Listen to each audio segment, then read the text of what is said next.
Olá pessoal, tudo bem? Esse vídeo é direcionado aos meus alunos da disciplina de Direito Civil, Pessoas e Bens. Como os senhores sabem, existem dois textos lá na sala virtual que eu pedi para vocês lerem, fazer um fichamento, uma espécie de resumo, para vocês manterem contato com a disciplina, né? Aí com a matéria. É importante fazer a leitura daquele texto, dos dois textos, também fazer a leitura do livro, os livros, né, que eu indiquei, Direito Civil, seja qual for aquele que você escolheu, Direito Civil 1, e também fazer a leitura dos artigos do Código Civil referentes aos temas.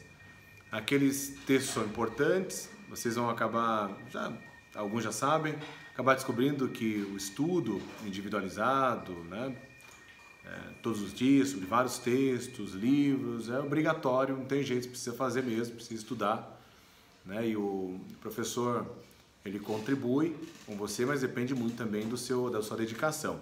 Então espero que vocês, e torço por vocês aí, para ler o máximo que puderem.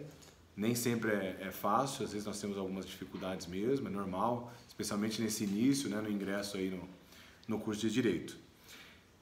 Os textos que eu deixei para vocês se referem os dois. Um se refere à incapacidade, né? Capacidade civil, suprimento da incapacidade.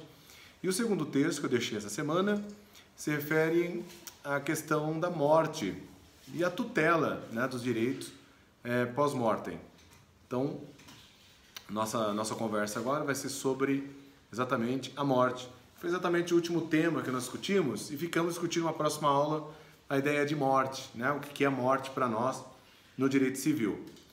Como nós estudamos, e os senhores também, até o momento, a pessoa, ela nasce com vida e quando ela nasce com vida, ela adquire personalidade. Antes, né, do nascimento com vida, ela é um feto. O feto não tem personalidade jurídica, portanto não tem capacidade e não tem direitos. O que nós temos é uma proteção à expectativa de direitos, né, em relação a esse feto, nós chamamos de nascituro, e também, ou chamado de direitos in fieri, como vocês também já estudaram. Então, após o nascimento, adquire-se a personalidade, que é o início, né, da personalidade jurídica. E a partir da personalidade, você acaba por adquirir outros direitos também personalíssimos. Você recebe o nome, né, a própria vida, a honra, a liberdade, e passa a desenvolver a sua personalidade através da capacidade, né? Então nós estudamos que esta capacidade, né, pela qual você desenvolve a personalidade, ela tem diversas modalidades. Nós temos uma capacidade que é a capacidade de fato, não é? Ou de gozo. Nós temos a capacidade que é a capacidade por legitimidade, a capacidade por legitimação e aquela capacidade que é a capacidade de direito. A capacidade de direito é, na verdade, o resultado do nascimento da pessoa com vida. Então, quem tem capacidade de direito? Aquele que nasceu com vida. A capacidade de fato ou de gozo vai se referir a duas questões: a idade da pessoa e ao discernimento, né? Então, a capacidade de fato ou de gozo é aquela discussão que nós fazemos, a pessoa de 0, né, ou de um dia até a idade de quase 16, então até 16 anos a pessoa é capaz, né, incapaz absolutamente. Dos 16 até quase 18, 17 alguma coisa, as pessoas serão capazes relativamente. E a partir dos 18 anos, a pessoa é absolutamente capaz. Nós também discutimos que, apesar de algumas pessoas serem maiores de 18 anos, elas não têm uma capacidade plena, então elas podem ter alguma redução da sua capacidade cognitiva, né? Então seriam absolutamente incapazes. Pelo menos esta era a regra do Código Civil.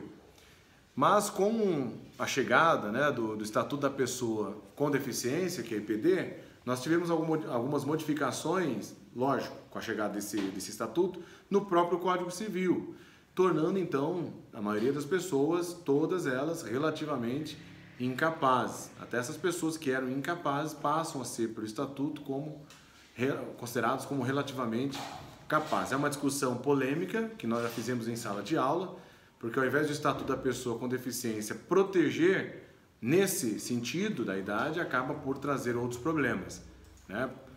Uma questão de semântica ou esse mimimi social que nós já também discutimos em sala. Houve uma necessidade de deixar todo mundo politicamente correto, rotulados como relativamente incapaz. Então ninguém é incapaz absolutamente, todo mundo é relativamente. Tá, mas não muda muito isso, a não ser do ponto de vista negativo, né? Porque dá muito espaço para fraudes, muitos pedidos indevidos para interdição da pessoa e assim por diante. Então nós trabalhamos isso em sala de aula, trabalhamos quem são os incapazes, relativa e absolutamente, não é?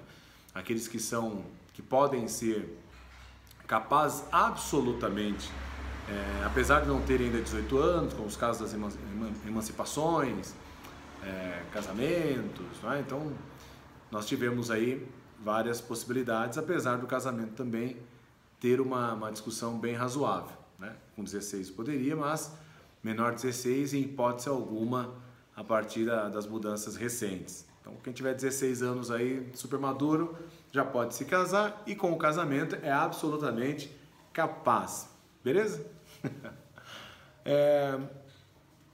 Quando nós trabalhamos o nascimento com vida, portanto a aquisição da personalidade, desenvolvimento da personalidade pela capacidade, dos diversos direitos que são desenvolvidos pela capacidade, como nós vimos aqui, também vai existir aqueles direitos que são personalíssimos, né? Os direitos personalíssimos estão ligados à pessoa, direitos ao nome, como coloquei para vocês, à honra, e esses direitos permanecerão mesmo após a morte, tudo bem? Então nós iniciamos com a primeira capacidade, que é fato ou gozo, né? Que tem a ver com discernimento. Uma pessoa compreende tudo ou não compreende nada, ou compreende relativamente. Então ela tem uma limitação na sua capacidade pela idade ou por aquilo que ela compreende. A segunda capacidade é a capacidade por legitimidade. Então a capacidade por legitimidade basicamente é aquela capacidade relativa aos direitos reais. O que isso quer dizer? A capacidade da pessoa, a legitimidade que a pessoa tem de realizar determinados negócios jurídicos pela relação que ela tenha com o objeto. Se a pessoa pretende vender algo, então ela tem que ter uma relação com o objeto de propriedade.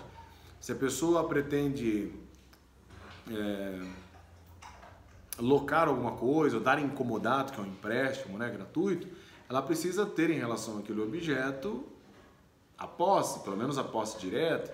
A gente consegue observar o seguinte: na capacidade por legitimidade, a pessoa poderá fazer com o objeto determinada coisa, caso ela tenha o direito sobre aquele objeto. Tudo bem? Então, no artigo 1225 do Código Civil, nós teremos vários institutos de direitos reais. Então, nós temos lá propriedade, uso, habitação, usufruto, né? Laje, vários institutos.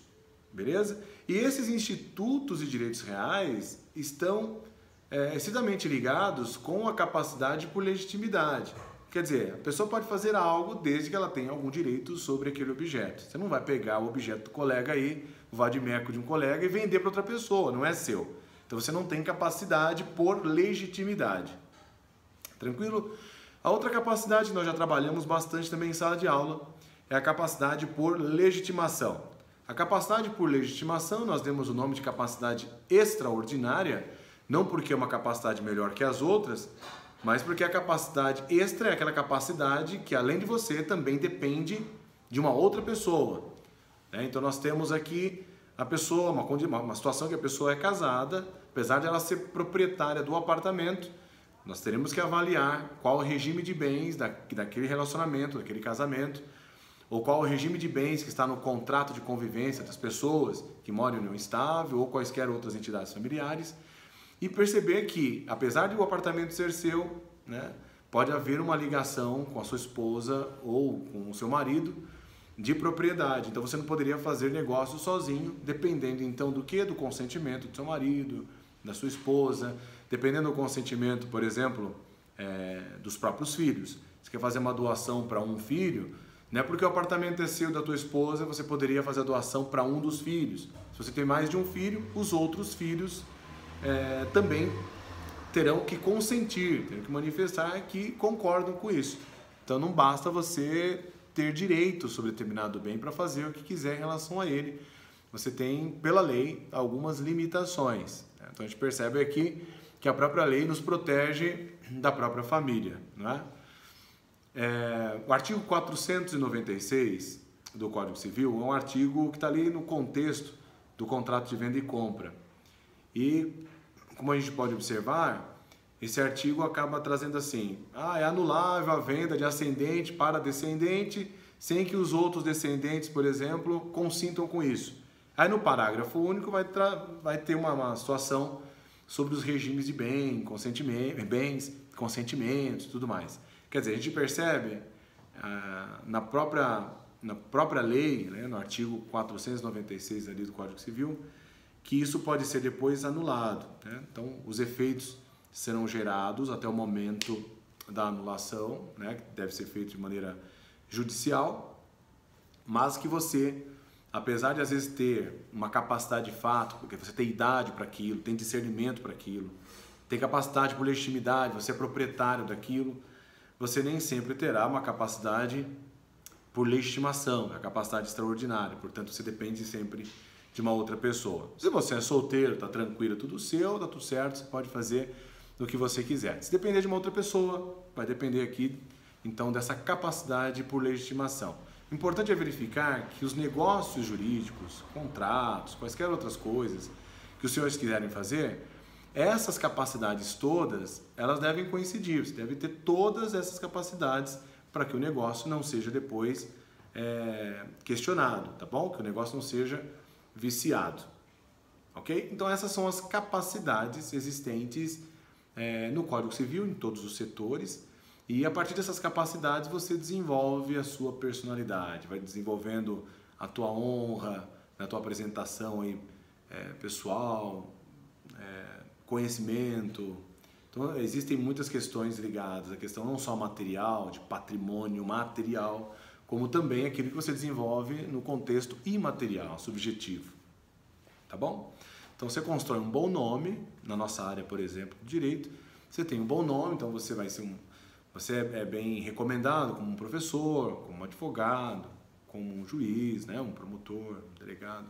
Então se você desenvolve bem essa questão, o seu nome também desenvolve junto. Então alguém vai comprar um livro seu, porque você sempre foi estudioso, escreve bem, não se mete em problemas, não é?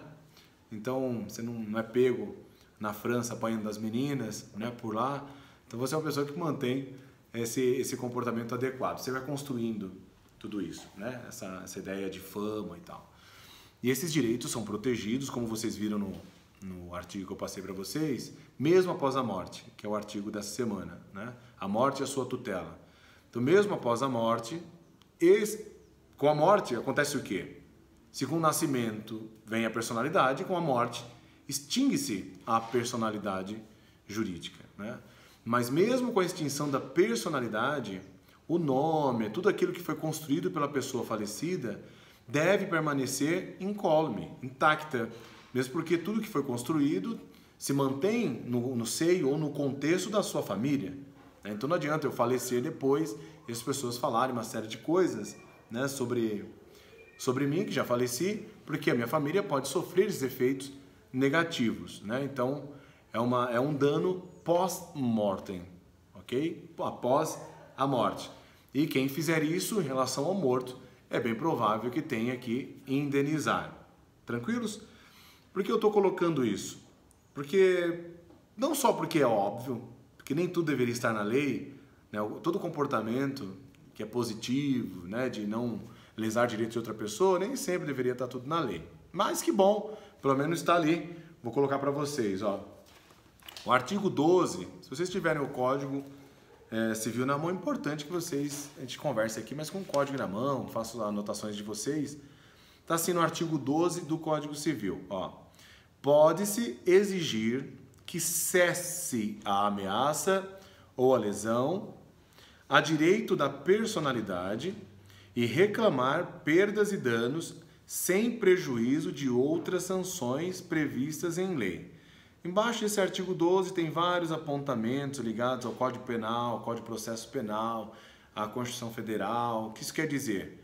Que o direito personalíssimo, né, que nós desenvolvemos e aprendemos dentro do Código Civil, aqui no direito privado, também tem fundamento jurídico, né, tem sua proteção em outras legislações dentro do nosso sistema, que nós chamamos de sistema positivo. Tudo bem? No artigo 12, ainda ali no parágrafo único, em se tratando de morto, terá legitimação para requerer a medida prevista nesse artigo o cônjuge sobrevivente ou qualquer parente em linha reta ou colateral até o 4º grau. Linha reta, ascendente ou descendente, o pai, o avô, filho, neto, né, irmão, o cônjuge, né, a esposa, caso seja casado. Se não for, a gente faz uma analogia para outras entidades. Então, as pessoas que não são casadas, mas vivem em união estável, também têm o mesmo direito. Tranquilo? Não dá para falar do seu marido morto ou da sua esposa morta. Nem você pode falar da tua esposa morta, nem você pode falar do teu marido morto. Imagine os outros, tá bom? Então, no artigo 12, nós temos aqui no Código Civil essa previsão de proteção dos direitos personalíssimos também após a morte. Tranquilos? No nosso último encontro, nós colocamos no final da aula a ideia da morte, né? A morte no direito civil, ela traz a extinção da pessoa jurídica e nem sempre a morte é uma morte física, né?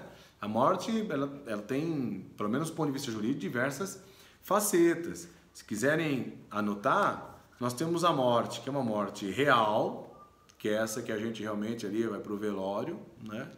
Chora, enterra.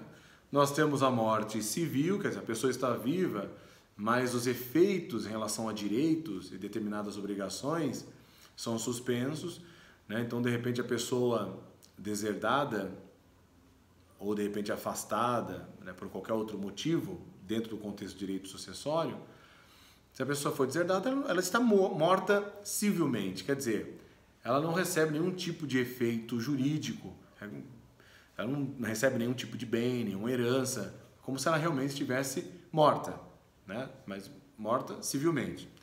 Até para ex-namorada a gente fala, você morreu para mim, né? Quer dizer, essa é como se fosse uma morte civil, né? Quer dizer, não existe nenhum tipo de efeito jurídico que vai alcançar aquela pessoa, apesar de naturalmente estar viva.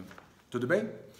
Tem vários exemplos que eu queria que vocês até anotassem e pegassem o código aí e me acompanhassem sobre morte, né?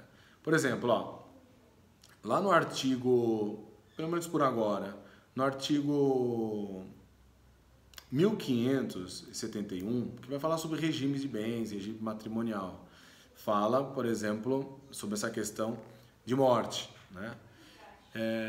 No artigo 1635 também fala de morte e nós estamos falando sobre a extinção do poder familiar. A pessoa que falece extingue a personalidade, portanto extingue o poder familiar em relação ao próprio filho, né? Você não exerce o poder familiar porque você faleceu. Então, artigo 1635. Nós temos alguns contratos que são personalíssimos, né? Então, você faz um contrato com uma empresa, se morre o dono da empresa, o contrato está válido ainda. Então, as pessoas deverão cumprir. Mas se você faz um contrato que é personalíssimo, o que significa isso?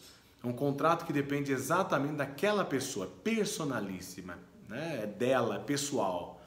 Você contrata uma banda, um cantor, não tem como o cantor morrer, né? E você executar, querer que esse contrato seja executado, né? Cumprido. Isso não vai acontecer. Tanto é que nós teremos aqui essa impossibilidade, né, de cobrança. Existem algumas locações, por exemplo, que a pessoa é específica para aquilo, para determinada atividade. Então, a pessoa falecendo, não dá para continuar o contrato em relação aos parentes, aos familiares, mesmo porque é personalíssimo. Tem que avaliar caso a caso, ok? Mandato, né, o contrato de mandato. Eu ouviram falar em procuração? Você passa uma procuração para alguém? Você passa uma procuração dentro de um contrato que é de mandato. Então, você é o mandante e a pessoa que vai fazer os negócios para você é o mandatário. Se o mandatário falece, não dá para falar, o filho dele vai assumir. Não existe isso. Da mesma forma, se eu faleço, não dá para o mandatário continuar realizando, né, determinados direitos, determinadas atividades no meu nome, porque eu já faleci. Então veja que algumas mortes naturais ou algumas mortes civis, elas efetivamente existem, ok? O que é importante na questão da morte, né? Discutir o aspecto da morte. Porque a morte depende de como é a morte, ela traz efeitos sucessórios. Então se a pessoa, por exemplo, faleceu naturalmente ou foi retirado, né, civilmente daquela relação sucessória, ou se a pessoa morreu perto de uma outra, né, junto com uma outra, e você não consegue definir que tipo de morte, né, que nós temos, isso vai gerar efeitos no campo do direito sucessório. Então nós temos lá a morte, por exemplo, que eu estou falando para vocês, que é a morte simultânea, um com o outro, que é chamado também de comoriência, você não consegue definir entre eles, né, porque tem relação sucessória de um para outro. Pai e filho morrem juntos, tudo mais. Você não consegue definir quem morreu primeiro. Então você não consegue definir a questão sucessória. Depois, você tem a morte, que é uma morte real, que a gente falou natural. Tem a morte civil, que é o caso de herdação, a pessoa está viva, mas para as questões de direito deixou de estar. E outra morte, que é a morte presumida. A morte presumida, óbvio, aquela que se presume, é o caso do Instituto da Ausência, que a gente passa a discutir a partir disso. Que a morte presumida é aquele que desapareceu e por um tempo não voltou, né? Então já passou 1 ano, 2 anos, o camarada não volta e os bens dele, né, todos os bens dessa pessoa estão aqui, os filhos ou a esposa precisam administrar esses bens. Então você vai pedir o quê? Uma providência que seja temporária, né? Você vai pedir uma declaração judicial de uma ausência provisória, né? Quer dizer, declarar provisoriamente, o cara está ausente, para que você possa então ser um curador provisório desses bens e tomar providência para não perder tudo. Se passar muito tempo, 10 anos, por exemplo, você pode declarar ou a conversão da ausência provisória para definitiva, ou você já entra direto para uma declaração de ausência definitiva. Quer dizer, como se a pessoa realmente tivesse falecido. Tanto num caso como no outro, é como se fosse uma morte presumida. Você não sabe se o cara está vivo, mas as coisas, o patrimônio que ele deixou precisa ser administrado, né, de alguma maneira. E os filhos precisam tomar providência em relação a isso. Então isso é o que nós chamamos de morte presumida. Bom, os livros vão dar esse exemplo, que é o exemplo clássico, né? O cara sai para tomar umas pingas ou jogar uma sinuca e nunca mais volta para casa. Bom, o exemplo clássico é comprar cigarro e desaparecer, mas o mundo vai mudando, né? E a pessoa nunca mais volta. Agora, se a pessoa desapareceu, uma outra situação, a pessoa tem 80 anos, faz 20 que sumiu, né? Ou a pessoa Highlander, né, é imortal, então vai viver 500 anos, ou você presume, né, pela idade que se tem aqui no Brasil, 75 anos, 80, você presume que ele faleceu, porque não é natural que as pessoas vivam 100 anos, todos. Então, há uma possibilidade, uma declaração também dessa ausência e chegaria a uma presunção de morte, gerando efeitos sucessórios, tá bom? Então, para facilitar, vamos ainda no Código Civil, lá para o artigo 6º, né? Artigo 6º do Código Civil. Tome cuidado se você tiver aí com um código um pouquinho mais antigo, porque alguns artigos foram modificados, tá bom? Em razão até de leis de ordem econômica e também de outras legislações, como o Estatuto da Pessoa com Deficiência, tá bom? Vamos procurar então o artigo 6º do Código Civil e conversar um pouquinho sobre esse artigo aí, ó. Olha lá. Artigo 6º. A existência da pessoa natural termina com a morte. Presume-se esta quanto aos ausentes, nos casos em que a lei autoriza a abertura da sucessão definitiva. A gente vai ver isso lá no artigo 22 em diante. O artigo 7º. pode ser declarada a morte presumida sem decretação de ausência. Pode ser declarada a morte, olha aí uma primeira modalidade então, não é? Além da morte natural, também agora a presumida, que a gente tem conversado. Então, além da morte, né, presumida, da natural, temos também a presumida, e pode ser declarada a partir de uma decretação de ausência. Se for extremamente provável a morte de quem estava em perigo de vida, né, algum acidente de avião, helicóptero, navio, qualquer outra coisa, que você consegue, é algo quase que incontestável, considerando a situação em que o evento ocorreu, não é? 2. Se alguém desaparecido em campanha ou feito prisioneiro não for encontrado até 2 anos após o término da guerra. Também há uma possibilidade de presunção legal, né? Uma presunção que está autorizada pela própria lei. Não vai criar uma situação de presunção. Meu pai foi passar o final de semana em Fernando Noronha e não voltou aqui na terça-feira, você já quer decretar a ausência dele e abrir a sucessão definitiva. Isso não é possível. Nós temos aqui uma necessidade de acompanhar a legislação.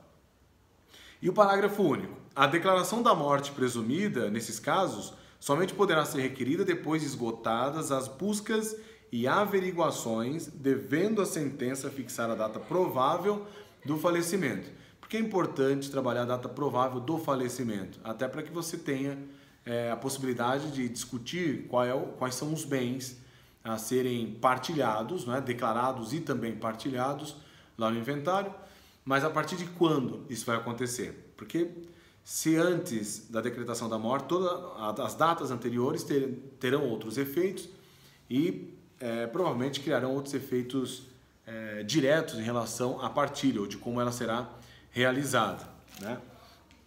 Então, no artigo 6º, nós temos aí já a ideia de morte presumida.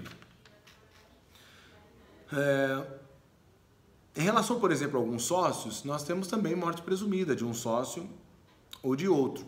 Se existe, por exemplo, uma empresa que tem 2 ou 3 sócios, se um, por exemplo, tem a declaração de uma morte presumida, né, pela ausência ou pela morte direta presumida, é bem provável que os herdeiros desse sócio já tenham a possibilidade de fazer a discussão sobre os bens, não só pessoais, mas como aqueles bens relacionados à cota social da empresa.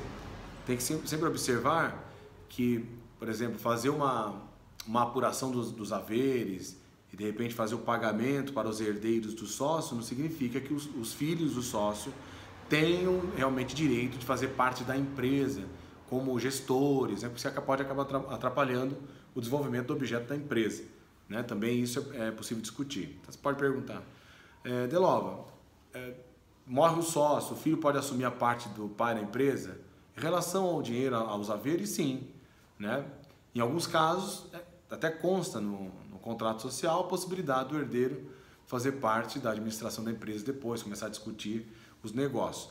Mas, em regra, são afastados dessa gestão para não atrapalhar o negócio. Porque tem negócio que é muito específico, é só o cara que sabe os sócios dele. Não adianta o cara falecer e os filhos assumirem um objeto que eles não entendem nada, né? O objeto envolve engenharia, sei lá o que, o cara é formado em outra coisa, ou nem tem informação, ou não entende do assunto, absolutamente nada, não tem como ele assumir aquilo, tá bom? Então, não necessariamente os herdeiros entrarão na empresa, mas poderão receber, depois da apuração de haveres, a cota parte relativa ao pai, que pode ser paga parceladamente, de forma também a não prejudicar a empresa. Tudo bem?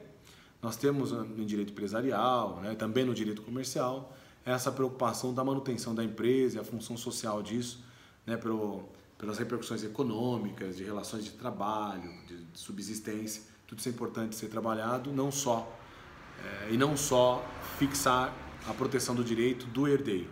Tá bom? No artigo 7º, também do Código Civil, nós temos lá que pode ser declarada a morte presumida, sem decretação de ausência.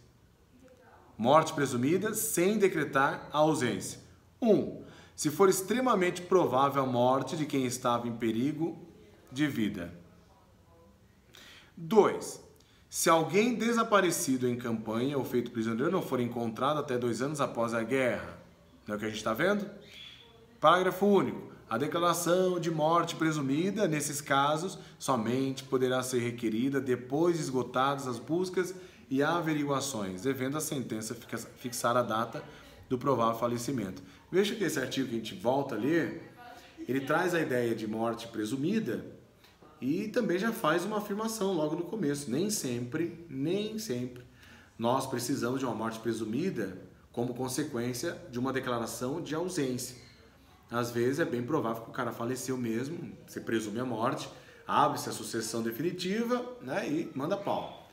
Agora, às vezes não. Às vezes aquele caso que eu falei para vocês, o cara desaparece depois de sinuca, do cigarro e não volta.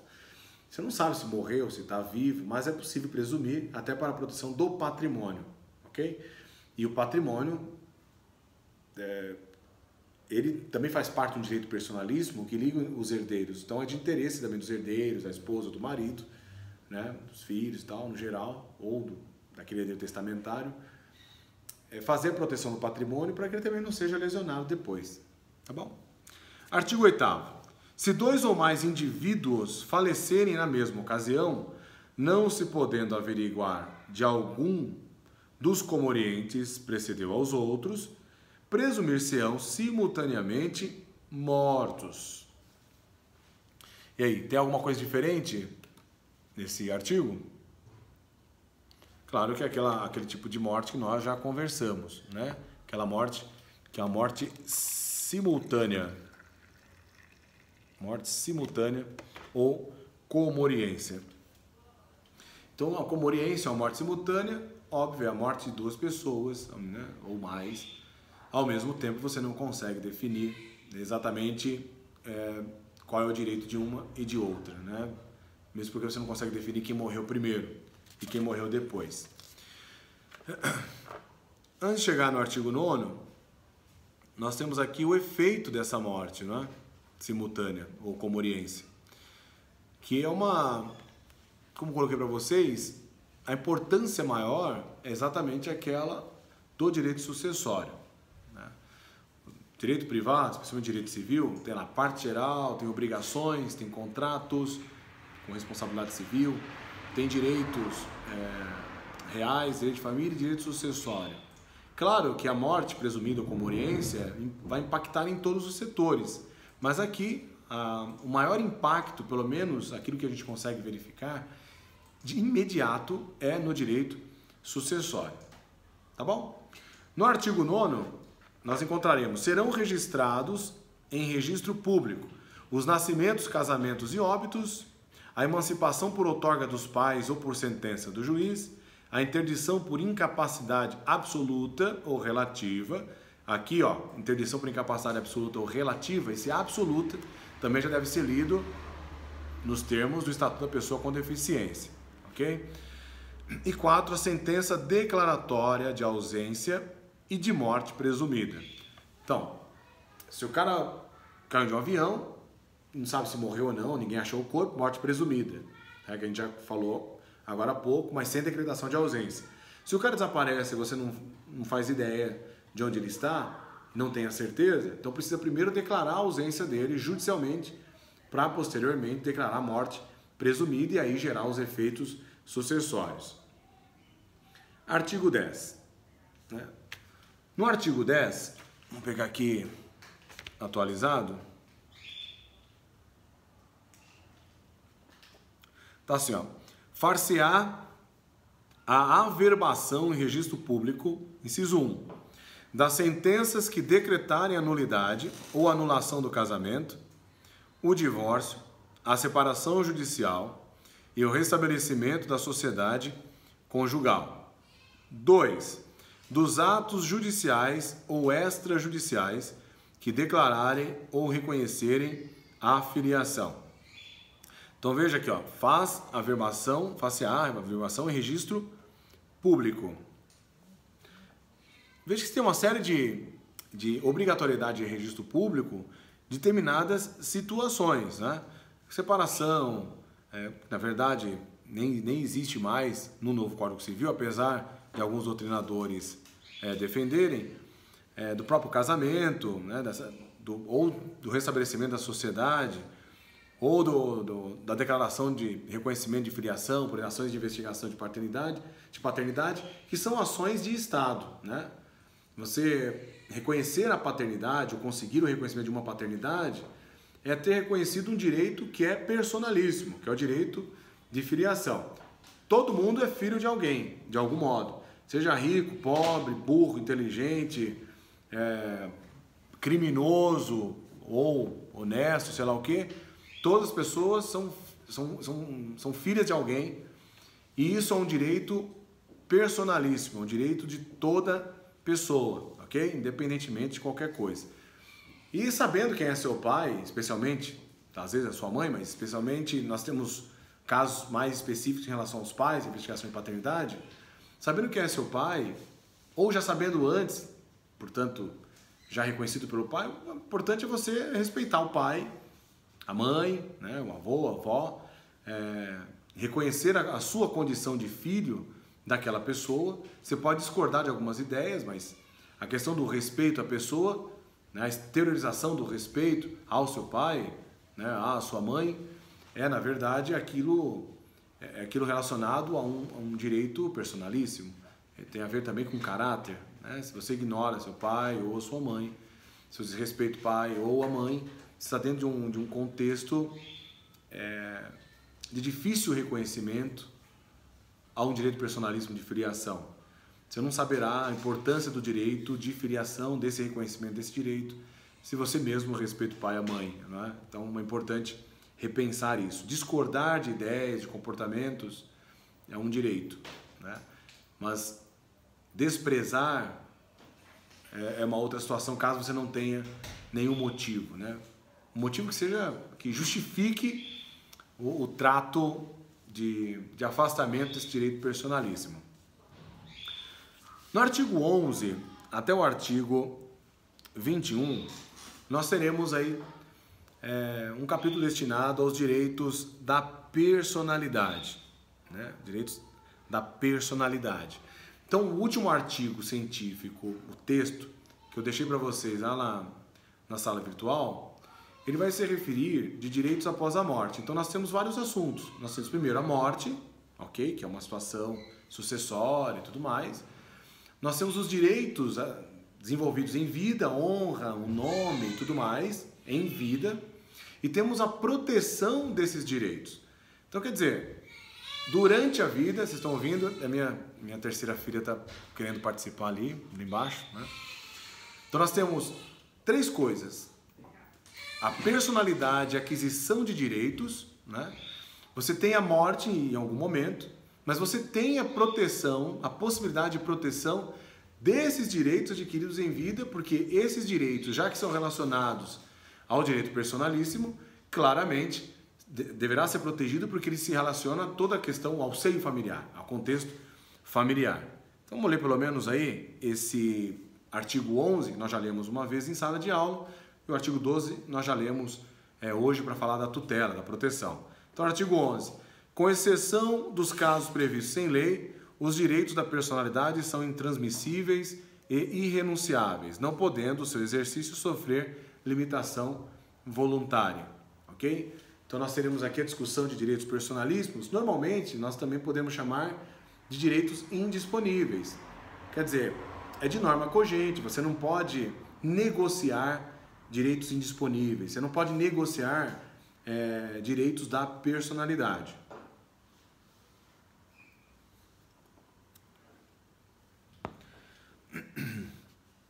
Toda essa proteção, por exemplo, direito personalíssimo, muito ligado àquela discussão que a gente sempre vê de danos morais. Os danos morais sempre é aquela proteção de direitos personalíssimos, né? Então, falar em danos morais está falando de direitos personalíssimos, né, que foram, de certa maneira, lesionados ou ameaçados.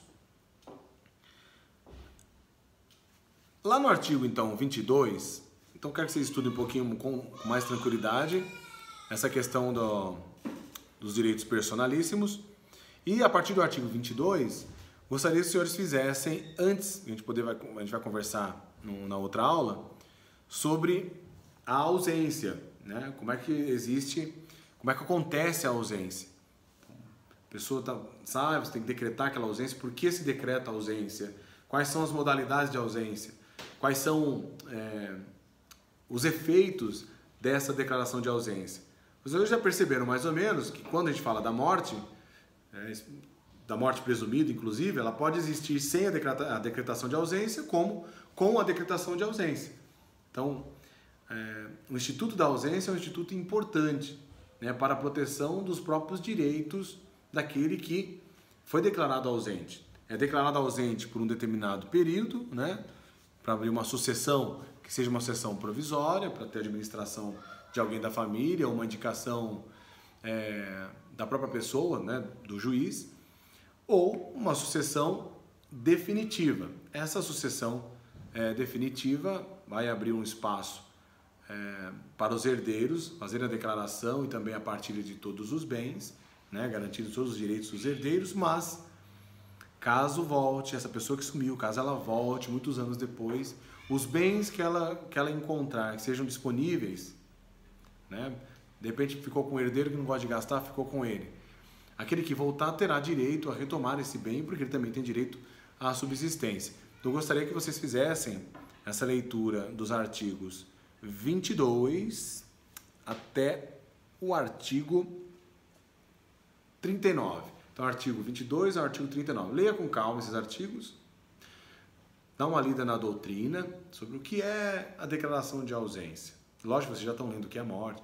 O que é a declaração de ausência? O que é a ausência? O Instituto da Ausência. Quais os efeitos? Lógico que a maioria das discussões, pelo menos das respostas, estarão aqui disponíveis nesses artigos. Mas com o artigo científico, aquele texto que eu passei para vocês estão fazendo o fichamento, vocês vão perceber na prática, né, concretamente, como é que a morte aparece, os efeitos da morte, os efeitos da ausência, né, a declaração de ausência, a tutela disso. A tutela significa a proteção desses direitos, tá bom? Foi bom estar com vocês, vamos continuar depois nos falando por intermédio dos vídeos, vamos ver se a gente abre um fórum ali na sala virtual para a gente poder também discutir isso, né, os temas se tiverem dúvidas, sempre dentro de uma civilidade, de respeito de um colega com o outro.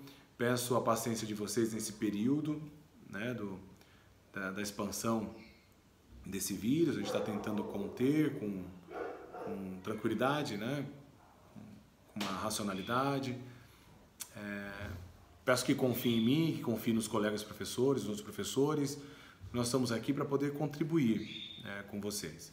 Estamos tendo acesso a determinadas ferramentas, a instituição tem tentado capacitar todos os professores para criarem vídeos, né, para poder disponibilizar para vocês. Isso dá muito mais trabalho, porque a gente precisa trabalhar num determinado horário do dia, ver de que maneira pode chegar o resultado para vocês da melhor forma. Então, peço que confiem nos professores, peço que confiem em mim, pelo menos na minha disciplina aqui, para toda indicação de leitura que eu pedi para vocês é uma indicação que é obrigatória, é necessária. Né? Vocês são estudantes de direito, são pessoas sérias, pessoas que assumiram esse compromisso. Então, peguem o texto, façam a leitura. Alguns terão mais dificuldades que outros. Você vai ler o texto, vai ficar bravo, né? Porque não consigo entender. Isso não tem a ver porque eu dei o texto para você, né? Tem a ver com a matéria, que é uma matéria técnica muito complexa. Então, todo início ele é difícil. Mas peço que vocês fiquem firmes aí. Nos encontraremos em outros vídeos. Também estarei disponível para vocês ali na sala virtual, tá bom? Bons estudos para vocês aí. Não esqueçam de ler, então, a partir do artigo 22 ao artigo 39, que vai falar sobre a declaração de ausência, e ao mesmo tempo vai fazendo a leitura ali daquele texto e fazendo o fichamento, né? Pode acreditar, em breve isso tudo vai passar, né? E o que vai sobrar são lembranças de comportamentos sérios, racionais, comprometidos, tá bom? Meu comportamento, comportamento de vocês. Estamos juntos, fiquem firmes aí. Até a próxima.